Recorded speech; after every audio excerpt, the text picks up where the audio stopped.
कहा जाता है कि जो धर्म की रक्षा करता है धर्म उसकी रक्षा करता है। ऐसा तुम लोगों का कोई एक अनुभव कि तुम धर्म का पालन किए इसलिए धर्म तुम्हारी रक्षा किया?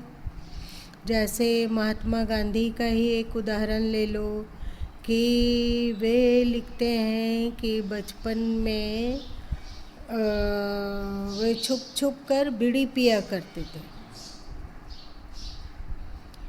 और एक बार वे अपने पिताजी के कुर्ते से पैसा निकाल कर दोस्तों के साथ एंजॉय किए थे और जब वे सत हरिश्चंद्र का नाटक देखे तो उनको बड़ी ग्लानि हुई, बहुत ग्लानि हुई कि वे झूठ बोले। पूछा गया कि पैसा क्या हुआ, पॉकेट में था। उसके बाद पिताजी पूछे तो वो तो एकदम सीधे नकार दिए। तो उनको बहुत ग्लानि हुई। वे अपनी आत्मकथा में इसको जिक्र करते हैं और जिक्र करना आसान नहीं है। आत्मकथा लिख रहे हैं और अब एक इतने बड़े नेता हो गए हैं, पूरा भारत उनको बापू बापू कह रहा है, तो अपनी चोरी की बात को स्वीकार करना आसान है क्या? लेकिन वे अपनी आत्मकथा में ईमानदारी पूर्वक उल्लेख कर दिए। मतलब उनको खटका और वे धोखा किसी को नहीं देना चाह रहे थे। जो सच्चाई थी वे स्वीकार किए। और उस समय क्या होता था कि लड़के लोगों की उम्र होती थी 16, 17, 18 वर्ष की उम्र हुई, लड़की लोग का 13, 14 हुआ तो लोग उन दोनों का विवाह कर देते। तो उस समय अंदर में विकार बुद्धि कम उम्र में आने लगी थी। ये जो पचड़ा है स्त्री और पुरुष और इसका आकर्षण, क्योंकि घर का माहौल ही ऐसा था कि एकदम बचपन में ही विवाह करने की क्या उसको कहते हैं, प्रचलन था। इसके कारण लोग समझते थे कि अब 18 के हो गए, 19 को हो गए, मतलब अब विवाह का उम्र हो गया। तो उसी तरह उनकी बुद्धि भी हो जाती थी। जैसा सोचता है व्यक्ति वैसा ही बनने लग जाता है। तो एक बार उससे एक मित्र ने बहकाया कि आज चलो अमुक बेस्या के पास चलते हैं और पैसा चाहिए। तो पैसा वे चोरी किए और उस पैसे का भुगतान करके बेस्या के कच्छ तक पहुंच गए।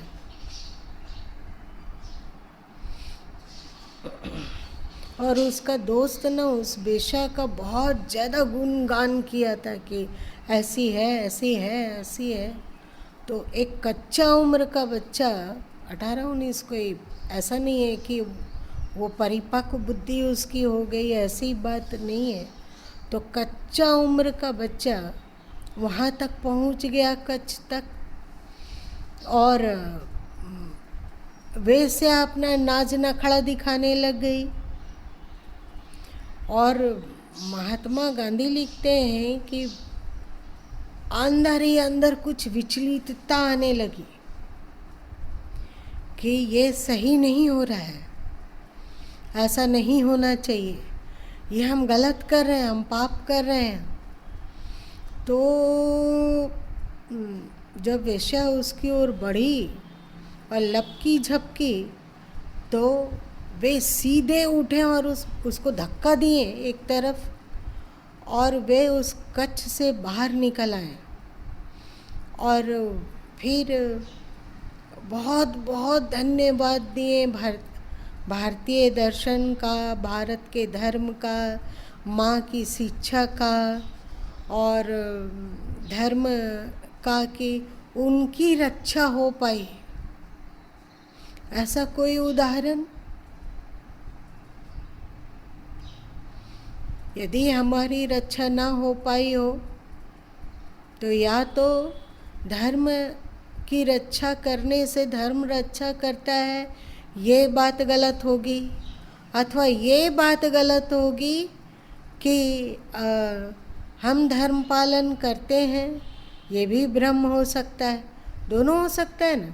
या तो हम धर्म पालन करते हैं, ये सच्चाई ना हो, अभी भी हम धर्म के पालन में कोताही करते हैं, तब धर्म हमारी रक्षा नहीं कर रही है, ऐसा मानना होगा।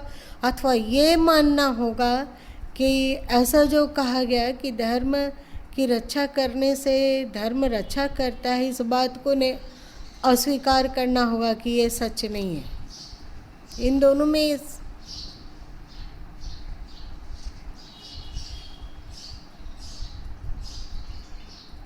हम लोग कौन सा स्वीकार करेंगे कि धर्म की रक्षा करने पर धर्म उसकी रक्षा करता है, इस बात को सच मानेंगे कि हम धर्म पालन कर रहे थे, हम धर्म की अपना रक्षा कर रहे थे, फिर भी प्रतिकूल परिस्थिति में धर्म हमारी रक्षा नहीं की, इस बात को मानेंगे।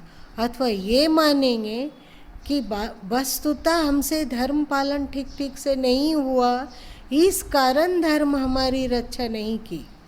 क्या मानेंगे? मेरी बात समझा क्या बोले?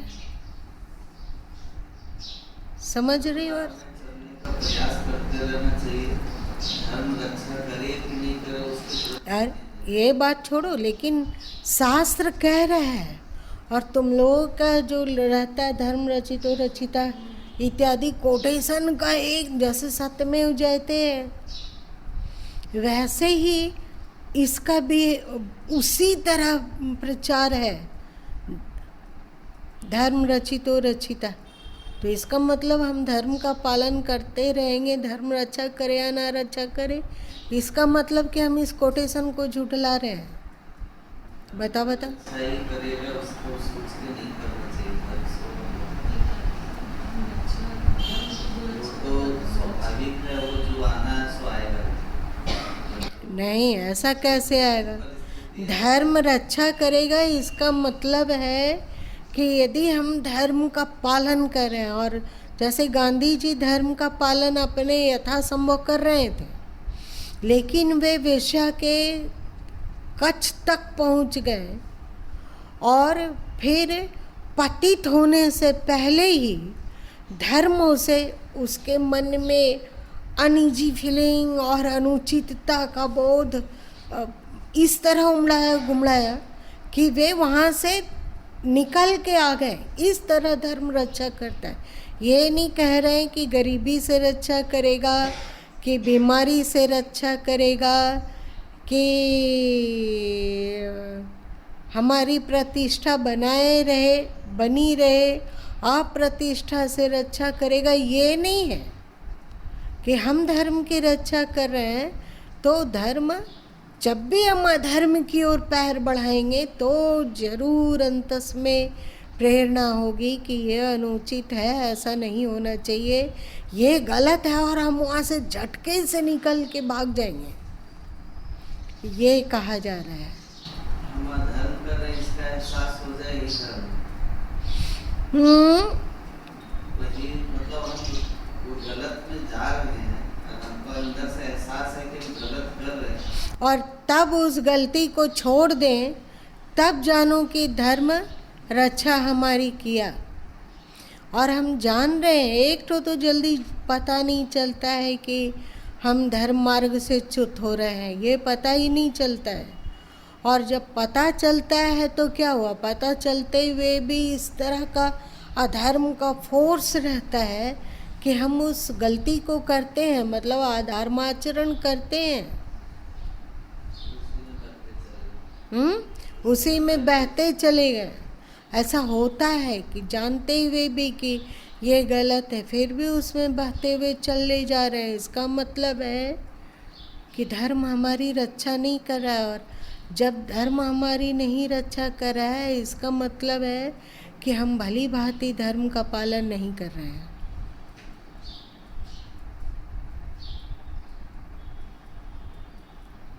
टेढ़ी बात हो गई कुछ? क्या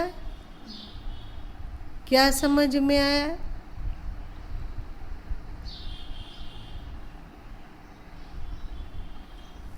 जो धर्म की रक्षा करेगा, धर्म उसका अनिवार्य रूप से रक्षा करता है, फिर वो अधर्म की ओर जा ही नहीं सकता है। फिर उसके मन में अधर्म युक्त विचार आ ही नहीं सकते हैं। यदि अधर्म युक्त विचार आते भी हैं तो वो टिक नहीं पाते हैं, और फिर व्यक्ति उस विचार को त्याग करने में सक्षम होता है।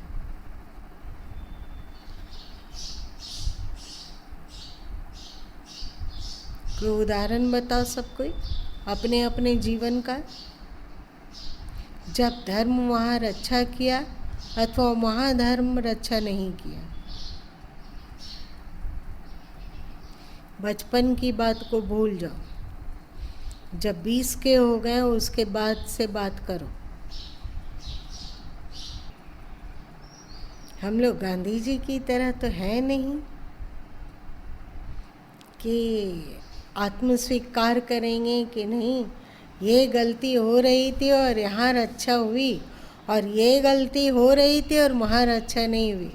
हम लोग क्या इतना गांधी जी की तरह विश्लेषण और आत्मस्वीकार कर पाएंगे?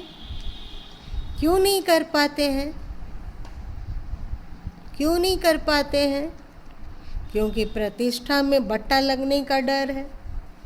अभी हमें लोग ऊंचा दृष्टि से देख रहे हैं। जब हम स्वीकार कर लेंगे कि नहीं हमसे ये गलती हुई और वहाँ धर्म रक्षा नहीं किया, तो इसका मतलब है कि हम अपने आप को दुनिया के सामने एक घटिया इंसान बता दे रहे हैं। गलत रास्ता में अगर हम भटक गए, कि जब सही रास्ता हमको दिख गया, तो सही रास्ता में जब चलने लगे तो पीछे मुड़ मुड़ के देख के उसको कुरेदते रहने से नहीं, उसको देखकर कुरेदने से ये फायदा है कि उस रास्ते में यदि हमारा बच्चा जाता हो, हमारा मित्र जाता हो, हमारा परिवार का कोई लोग जाता हो अथवा प्रियजन जाते हो, तो कोशिश किया जाएगा कि वो उस ओर ना जाए।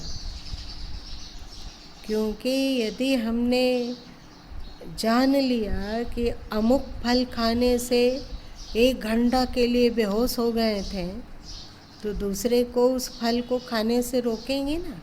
पीड़ा होगी ना कि हम तो खा लिए लेकिन वो ना खाए, तो उसको बताएंगे कि देख बेटा, अथवा देखो दोस्त, अथवा जो भी हो, देखो उस फल को हम खाएं और इतने देर तक बेहोश हो गए थे, हम जानते हैं इसका अनुभव हमें है, इसलिए इस फल को ना खाओ। कोशिश करेंगे कि नहीं? करेंगे। इसलिए आप सदगुरु हैं, क्योंकि आप है 20 साल 25 साल से सबको फल को दिखाते रहते हैं। अब बोलते इसको मत खाओ बेटा, मत खाओ, खाता तो भी सब लटका हुआ है। कैसे कहेंगे कि सब लटका हुआ है? उनसे जानकारी हो गया कि वो फल खराब है, लेकिन उसको त्याग पाए कि नहीं पाए उसमें थोड़ा सा लेकिन बहुत सारे लोग त्याग पा रहे हैं, बहुत सारे लोग त्याग पा रहे हैं। गुरु माँ का कहने का उद्देश्य ये है कि यदि हम लोगों के जीवन में रक्षा नहीं हुई तो समझना चाहिए कि हम लोगों के जीवन से में ठीक से धर्म का पालन नहीं हो रहा है। इसलिए और अधिक चौकन्ना होने की ज़रूरत है, और अधिक सावधान होने की ज़रूरत है कि कहाँ कहाँ धर्म से चूका जा रहा है, कहाँ कहाँ धर्म से चूका जा रहा है, कहाँ कहाँ धर्म पर कुठाराघात किया जा रहा है। और जब वो जान लेंगे कि यहाँ यहाँ धर्म का पर कुठाराघात किया जा रहा है, तो उस प्रवृत्ति को छोड़ेंगे। और जब ठीक से धर्म की रक्षा करने लग जाएंगे, तो हम लोगों का धर्म पूर्ण संस्कार इतना अधिक मजबूत हो जाएगा, इतना अधिक मजबूत हो जाएगा कि एक तो अधर्म की ओर ना विचार जाएगा ना शरीर जाएगा। पर यदि विचार अधर्म की ओर चला गया तो हमारे पास धर्म का एक मजबूत और शक्तिशाली संस्कार है। वो अधर्मपूर्ण विचार में हमें प्रवृत्त होने कदापि नहीं देगा। नहीं है? मेरी बात समझ रहे हो? धर्म पालन, अभी बहुत ऊंची ऊंची बात को छोड़ो। जो मेरा अभी के समय में धर्म है उसका पालन हम ठीक ठीक से करें और उसकी रक्षा करें, प्रतिपल जागरूक रहें कि हमें तो हर स्थिति में धर्म का पालन करना है, तो अधर्म से हमारी रक्षा जरूर होगी। क्यों? क्योंकि अधर्म का संस्कार एकदम कमज़ोर है और धर्म का संस्कार हमने मजबूत बना लिया है। बात समझे? गुरु माँ इस चर्चा को क्यों कर रहे हैं? इसीलिए कर रहे हैं कि जब धर्म का संस्कार भली भांति बन जाएगा, भली भांति बन जाएगा, तो हर समय धर्म हमारी रक्षा करेगा। जैसे उदाहरण के लिए देखो कि जब गुरु माँ घर में थे, चाहे अभी जब गुरु माँ आश्रम में है, तो निंदा और प्रशंसा करने वाले दोनों हैं, है कि नहीं? आज तक दुनिया में जितने भी संत हुए अथवा सद्गुरु हुए, ऐसा नहीं है कि उनको केवल प्रशंसा ही प्रशंसा मिला हो, उनके जीवन में प्रतिकूलता ना आई हो, ऐसा नहीं है। लेकिन जब घर में रहा जाता था और लोग अजीब अजीब निंदा किया करते थे, जिसका न सिंह था, न पूँछ था, न देह था, न चेहरा था, कुछ नहीं था, लेकिन निंदा कर रहे हैं तो कर रहे हैं। उस निंदक के प्रति यदि चिढ़ भावना पैदा हो और उसके प्रति आक्रोश की भावना पैदा हो और उससे नफरत की भावना पैदा हो, तो हम अधर्म को पुष्ट करते कि धर्म को पुष्ट करते? अधर्म को पुष्ट करते। लेकिन चिढ़ होना, क्षोभ होना, नफरत होना, ये स्वाभाविक है कि नहीं? स्वाभाविक है कि नहीं? कोई यदि बार बार गाली देता हो और अजीब अजीब आरोप लगाता हो और मिथ्या वचन बोलता हो, तो चिढ़ होना और क्षोभ होना स्वाभाविक है कि नहीं? सो बोलो, स्वाभाविक है। तो गुरु माँ वहाँ पर निश्चित रूप से फिसल सकते थे, निश्चित रूप से उनको शत्रु की तरह देख सकते थे और उन पर चिल्ला सकते थे, क्रोध कर सकते थे, और ये सब करें या ना करें, अंदर में एकदम भारी हलचल हो सकता था, हो सकता था, हो सकता था कि नहीं? हो सकता था। पर कोई तो कभी का संस्कार रहा होगा। आज तो इस तरह का संस्कार नहीं बटोरा गया। जब घर में रहते थे उस समय कौन सा संस्कार बटोरा गया? बचपन की बात है तो जो जानकारी थी ईश्वर की भक्ति, तो ये तो वो हुआ किया जा रहा था। उस क्षोभ, उस अशांति, उस पीड़ा, उस द्वेष से कोई तो रक्षक था जो बार बार प्रेरणा देता था कि अरे यह सब तो निंदक लोग हैं, निंदक लोग तो तुम्हारे पूर्वार्जित जो कुसंस्कार हैं अथवा बाधक कर्म है, उन सबको ये ले जाकर जा रहा है। ये तो पूजनीय है, ये तो आदरणीय है, ये तो स्तुत्य है। और इसी के भीतर कोई था जो कि बता रहा था कि ये सब जो है ना, वे माँ बाप और गुरु और ईश्वर से भी बढ़कर है। क्यों? क्योंकि माँ बाप गुरु अथवा ईश्वर यदि हम अधर्मी हो, हमारा कुकर्म हो, तो वो हमारा साथ छोड़ सकता है। वो हमारा कर्म को नहीं बांटेगा। गुरु क्या हमारे पाप कर्म को अथवा कुसंस्कार को बांट लेंगे, अपने ऊपर ले लेंगे, अथवा ईश्वर क्या ले लेगा? ईश्वर भी मुंह फेर देगा। गुरु भी आप गलत ही कर रहे हो तो गुरु भी कहेंगे कि भाई तुम यहाँ रहने योग्य नहीं हो। गुरु भी मुंह फेर लेता है। और माँ बाप क्या माँ बाप हमारे कुसंस्कार और पापों को बांट सकेगा? नहीं ना बांटेगा, लेकिन निंदक बांटता है। ये विचार कौन अंदर पैदा किया? कौन पैदा किया सोचो। इस जन्म में तो नहीं पता चल रहा है कि क्या धर्म पालन हुआ, पर कभी ना कभी तो पिछले जन्मों में पालन हुआ होगा, तभी उस कच्ची उम्र में ये विचार उत्पन्न हो पाया। धर्म रक्षक बना कि नहीं बना?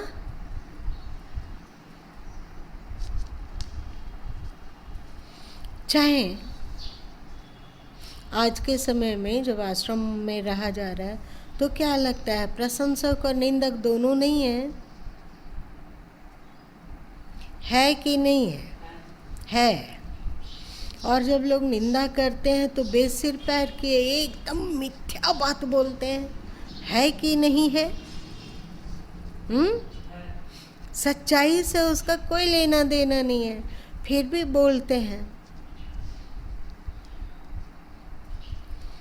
जो इस बात को गुरु माँ को सुनाता है कि वो ये ऐसा बोला, वो ऐसा बोला था, ऐसा बोला था, लगता है कि उसको एकदम कस के धुन दें अथवा ये कर दें, वो कर दें, और गुरु माँ चुप रह जाते हैं। तो वे लोग बोलते हैं कि आपको ये सब सुनकर गुस्सा नहीं आता है? तो गुरु माँ कहते हैं कि उसके प्रति दुश्मनी भाव आ ही नहीं पाते हैं। कोशिश करते हैं कि चिढ़ जाए, उसे नफरत करें, उसको अब आश्रम चढ़ता हो तो उसका टांग तोड़कर बाहर फेंक दें, कोशिश करते हैं, पर आता ही नहीं है। ये कौन रक्षा कर रहा है? क्या गुरु माँ स्वयं से स्वयं की रक्षा कर रहे हैं? ऐसा नहीं है, धर्म रक्षा कर रहा है।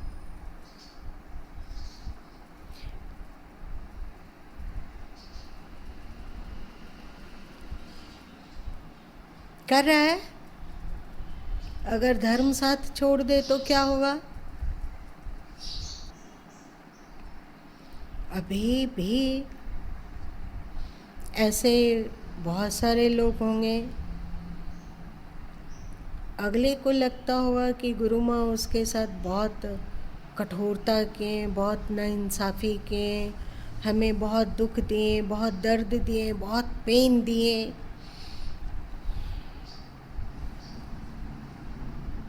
तो निश्चय ही उसे अपनी गलती नहीं दिख रही है। और गुरु माँ, ऐसा नहीं है कि अगला गुरु माँ को तकलीफ नहीं दिया,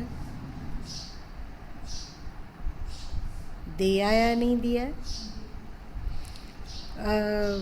एक तरह से इतना स्ट्रेस में धकेला, इतना स्ट्रेस में, उस विवस्था काल में, जबकि गुरु माँ के पास उतना अधिकार नहीं था कि किसे अपने आसपास रखना है और किसे अपने से दूर करना है, इसका अधिकार नहीं था। और जब गलतियों का समर्थन हो रहा था और गुरु माँ एक कोने में उपेक्षित थे, वो पीड़ा, गुरु माँ को सबसे अधिक पीड़ा तब होती है जब कोई आश्रम वासी अथवा आश्रम का निकट व्यक्ति गलत कार्य करता है अथवा चरित्रहीनता की ओर जाता है, इसे सबसे अधिक पीड़ा होती है। तो निश्चय ही ऐसे बहुत सारे लोग होंगे जो इस तरह की पीड़ा एकदम असीमित पहुंचाए और उसकी क्षति स्थायी रूप से गुरु माँ को हुई, स्थायी रूप से वे भोग रहे हैं, फिर भी उसके प्रति द्वेष नहीं होना, उसके प्रति चिढ़ नहीं होना, उसके प्रति भी मंगल भावना रहना, ये कौन रक्षा कर पा रहा है? ऐसे पीड़ा देने वाले व्यक्ति को क्या कभी स्वीकार किया जा सकता है? या उसके प्रति क्या कटुता मन में नहीं आएगी? नहीं आएगी। पर कटुता यदि नहीं आई अथवा नहीं आती है और सबका ही भला सोचने की प्रवृत्ति है कि सबका मंगल हो, सबको सद्बुद्धि मिले, सबका हित हो, सब सही गलत को समझ सके, सबके पास विवेक हो, इस प्रार्थना के द्वारा क्या हो रहा है? जो इस तरह की मर्मांतक पीड़ा देने वाले हैं, यदि उस प्रार्थना का एक छोटा सा छींटा भी उस व्यक्ति पर पड़ेगा कि अगला व्यक्ति सही गलत को समझ सके, और अगले में अगर सही गलत समझने की थोड़ा सा भी विवेक आ जाएगा, तो फिर वो गलती करेगा। वैसा सही गलत को समझने का विवेक आएगा तो वो गलती करेगा नहीं ना करेगा। जो अगले से हुआ अथवा होता है वो अविवेक के कारण हो रहा है, तो उससे क्षमा कर पाना अथवा उसे क्षमा क्या कर पाना, ये विचार आ जाना कि इतनी तकलीफ मिली, इसमें तो कौशल्या कहती है कि कौशल्या का दोष न कहो, कर्म विवश सब सुख दुख चतिलाओ। हमारा अपना कर्म, किसी का दोष नहीं, ये हमारा अपना कोई पूर्वार्जित कर्म होगा जिसको इस तरह से भोगा गया, उसमें अगले का कोई दोष नहीं है। इससे मन का शांत रहना, संतुलित रहना, राग द्वेष न होना और सबका मंगल सोचना, ये अंतस में कौन उमगा रहा है अथवा कौन उमगा रहा है? कौन? धर्म। विगत जन्मों में कभी न कभी कठोरता पूर्वक धर्म का पालन किया गया होगा कि ये द्वेष है, द्वेष तो एक पाप है, ये राग है, ये राग भी तो बंधनकारी है। तो वो सब विगत जन्मों में कठोरता पूर्वक पालन किया गया होगा, इसलिए इस जन्म में स्वाभाविक ही ये वृत्ति है, इसको जबरन नहीं लाना पड़ता है। एक धर्म के पालन में प्रारंभ में क्या होता है कि धर्मयुक्त वृत्ति को जबरन लाना पड़ता है, और एक ऐसी स्थिति आ जाती है जब धर्मयुक्त वृत्ति और आचरण को जबरन नहीं लाना पड़ता है, मन को समझा बुझा के नहीं लाना पड़ता है, वो स्वाभाविक है, वो स्वभाव है, वो संस्कार है। ऐसा स्वभाव और संस्कार कैसे बनेगा? ऐसा स्वभाव संस्कार यदि किसी के पास है तो वो कैसे है? कि स्वाभाविक ही वैसी वृत्ति है, जबरदस्ती नहीं हो रहा है। इसका कारण है कि विगत जन्मों में सावधानी पूर्वक, विवेक पूर्वक, समझ कर धर्म पालन किया है, इसलिए धर्म आज उसकी रक्षा हेतु प्रतिपल चौकन्ना और खड़ा है, उसका एक सुरक्षा कवच की तरह बना हुआ है। भौतिक दुख आना ये कोई बड़ी बात नहीं है, भौतिक दुख को तो भोगना सभी को पड़ता है। शरीर है तो प्रकृति निर्मित है, तो इसमें दुख सुख तो आएगा ही। मन है तो उसमें ये अनुकूल है, ये प्रतिकूल है, ये विचार तो आएगा ही। पर अनुकूल में राग करना और प्रतिकूल से द्वेष करना ये गलत है, और इससे रक्षा कौन कर ले रहा है? धर्म जो कभी पालन हुआ है। इसलिए इस बात पर एकदम इसी तरह का अनेक उदाहरण है। ठीक है कि महात्मा बुद्ध तो बचपन को छोड़े और जब वे भारी भरकम तप किए ना, भारी भरकम तप किए, तो उनके पास ये स्वाभाविक ज्ञान आ गया कि अगला गाली दे रहा है तो वे निश्चिंत होके निर्लिप्त होकर खड़े हैं और कहते हैं कि अब आपकी बात पूरी हो गई हो तो हम आगे बढ़े। कोई क्षोभ नहीं। वे अपनी वाणियों में लिखे हैं कि हे मन और हे बुद्धि, तुमने हमारे लिए अनेकानेक घरौंदे तैयार किया। अब मैं तुमसे आज़ाद हूँ, अब मैं तुमको छुट्टी देता हूँ। अब मेरे लिए तुम नए घरौंदे नहीं बनाओगे अथवा नहीं बना पाओगे। ये बुद्धि उनको कहाँ से आई? तप से आई ना। मन बुद्धि घरौंदा कैसे बनाता है? हमारा ही मन, हमारी ही सोच, हमारे ही विचार, हमारी ही मान्यता हमें अलग अलग भिन्न भिन्न शरीरों में ले जा रहा है ना। एक जो सदगुरु साहब क्या 54वें शब्द में क्या है? मड़वा छाड़े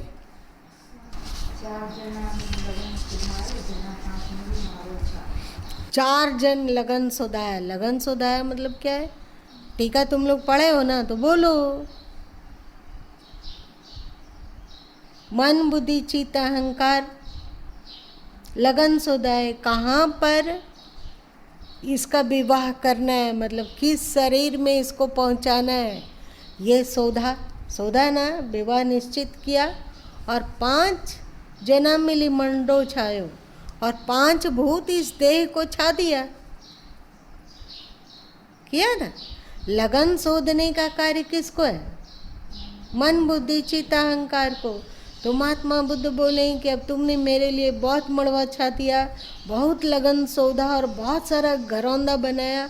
अब मुझे घरौंदा की आवश्यकता नहीं है और मैं तुम्हें छुट्टी देता हूँ।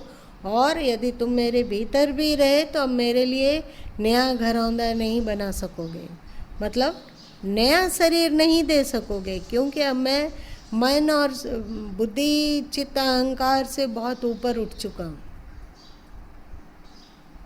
ये बुद्धि उनको तप से मिली। पर बचपन में जब हंस घायल हो गया था, याद है, देवदत्त के बाण से, तो उसके प्रति प्रेम और करुणा, उसके घाव को पोंछना, ये कहाँ से आया था? पूर्व जन्म के धर्म पालन से। और जीवन में एक बार किसी बूढ़े को देख लेना, बीमार को देख लेना और मृत्यु को देख लेने पर वैराग्य का हो जाना, सत्य की ओर चल पड़ना, ये कौन लाया उनके अंतस में? पूर्वार्जित धर्म पालन है ना। इसलिए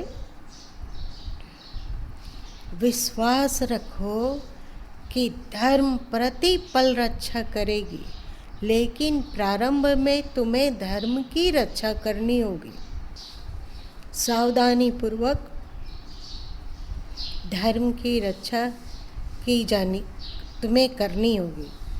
इसी को सदगुरु कबीर साहब कुछ ऐसा कहें कि पहले दाता से भय तन मन अर्पा से, इस पीछे दाता गुरु भय नाम दिया बख्शीश। पहले दानी शिष्य होता है, पीछे ज्ञान का दान गुरु करते हैं। वैसे ही शुरू में तुम्हें धर्म का पालन करना होगा, फिर धर्म पक्का है कि तुम्हारा पालन करेगा।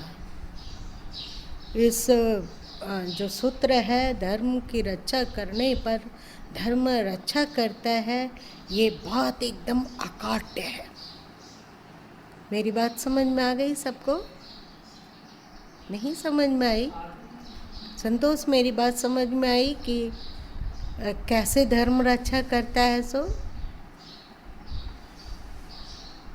प्रारंभ में हम लोग को चाहिए कि सबको एड़ी चोटी एक करके प्रयत्नपूर्वक पुरुषार्थ करते हुए धर्म का पालन करें, धर्म से एक सुई मात्र भी ना हिले। हो सकता है कि ऐसा शुरू शुरू में नहीं होगा, हो सकता है कि बार बार धर्म से हम फिसल जाएंगे। कोई हतोत्साहित होने की आवश्यकता नहीं है। सदगुरु कबीर साहब कहे हैं कि गिरत परत चढ़ ऊंचा, बोले हैं ना, गिरते पड़ते हुए भी ऊपर चढ़ने का पुरुषार्थ करो। और श्री कृष्ण गीता में कहें कि जो एक बार योग की मार्ग में 2-4 कदम भी बढ़ा देता है, फिर उसका ये संस्कार उसे मोक्ष तक पहुंचाकर ही दम लेता है। इसलिए 10 बार भी यदि फिसल जाओ तो भी हिम्मत मत हारो और धर्म का यथाशक्ति प्राणपण से रक्षा करो।